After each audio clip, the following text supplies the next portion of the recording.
Assalamualaikum warahmatullahi wabarakatuh. Halo teman-teman, perkenalkan nama saya Nurul Dina Padilla. Saya mahasiswa dari Universitas Al-Ghifari, program studi farmasi. Jadi, di video kali ini saya akan menjelaskan materi mengenai subject verb rules. Langsung kita mulai saja.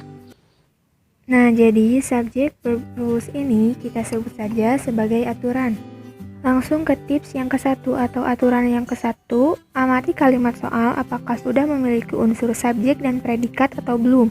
Bila belum ada unsur subjek, lengkapilah kalimat soal dengan fungsi subjek. Bila belum ada unsur predikat, lengkapilah kalimat soal dengan fungsi predikat.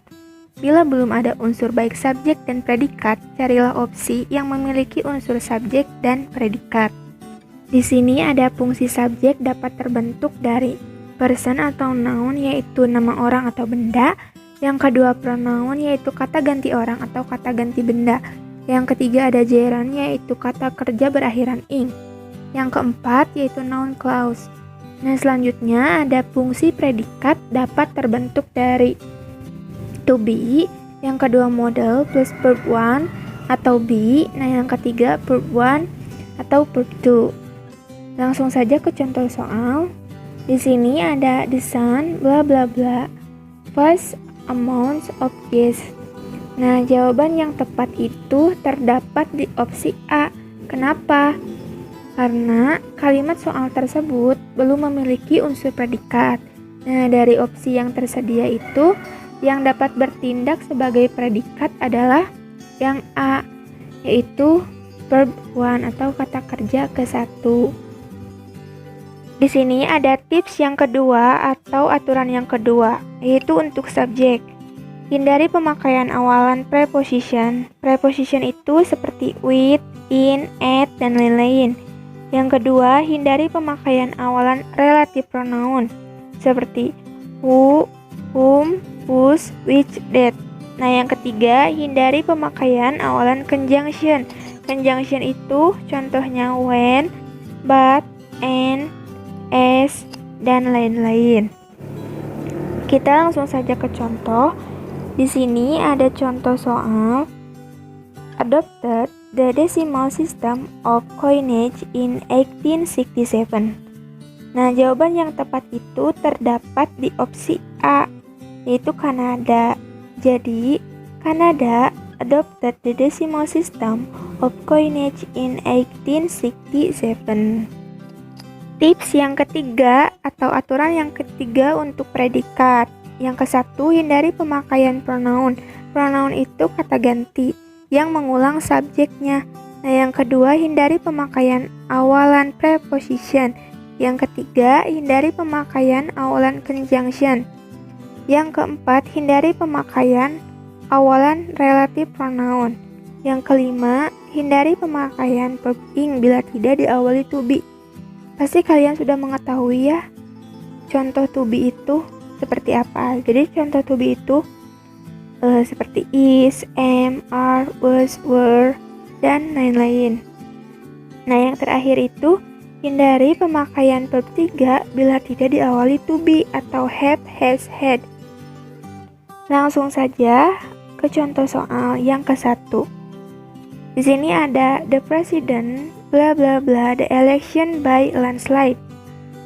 Jawaban yang tepat itu terdapat di opsi A, yaitu won. Kenapa enggak yang B? Karena ya di aturannya itu kan sudah dijelaskan.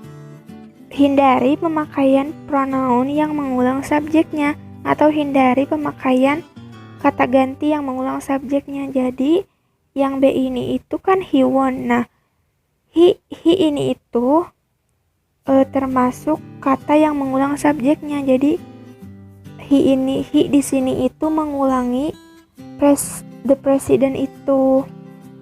Seperti itu. Kita lihat soal yang kedua. Di sini ada Arizona bla bla bla very dry climate.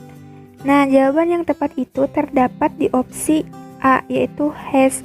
Kenapa enggak yang B? Di aturannya kan sudah dijelaskan ya. Hindari pemakaian verb ing bila tidak diawali to be. Nah, yang opsi yang B ini itu memakai verb ing tetapi tidak diawali dengan to be. Jadi yang B salah. Yang C juga sama ya kayak yang B. Tidak diawali to be tetapi memakai kata kerja yang berakhiran ing. Nah, kalau yang D ini itu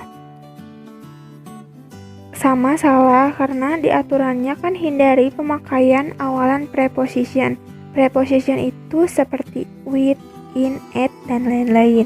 Jadi B, C, dan D ini tuh salah. Yang tepat itu yang opsi A.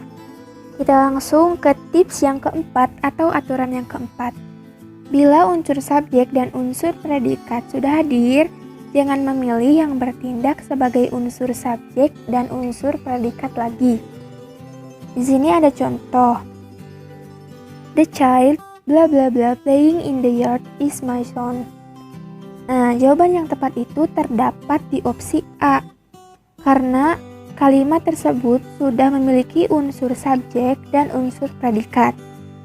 Unsur subjeknya itu yaitu the child. Nah, unsur predikatnya itu is. Maka jangan pilih kata yang bertindak sebagai unsur subjek lagi. Di sini ada ya yang opsi C. Opsi C itu he. Nah, he ini itu kan bertindak sebagai unsur subjek ya. Jadi yang opsi C ini itu salah. Dan jangan memilih kata yang bertindak sebagai predikat seperti is dan was. Nah, di sini kata yang bertindak lagi sebagai predikat itu terdapat di opsi B dan D yaitu is dan was. Jadi jawaban yang tepat untuk contoh soal itu yaitu yang A. Tips yang terakhir atau aturan yang kelima ini, frasa atau klausa yang diapit koma umumnya hanya berfungsi sebagai informasi tambahan atau penjelasan. Maka, bila terdapat frasa atau klausa yang diapit koma, abaikan saja. Ingat, yang menjadi subjek adalah kata yang hadir sebelum frasa yang diapit koma. Dan yang menjadi predikat adalah kata setelah frasa yang diapit koma itu. Kita lihat contoh soal di sini. The Adriatic Sea, which lies between the coasts of Italy and Yugoslavia, bla bla bla, the Mediterranean Sea. Di sini jawaban yang tepat itu terdapat di opsi D. Karena klausa which lies between the coast of Italy and Yugoslavia itu hadir di antara koma. Jadi itu abaikan saja.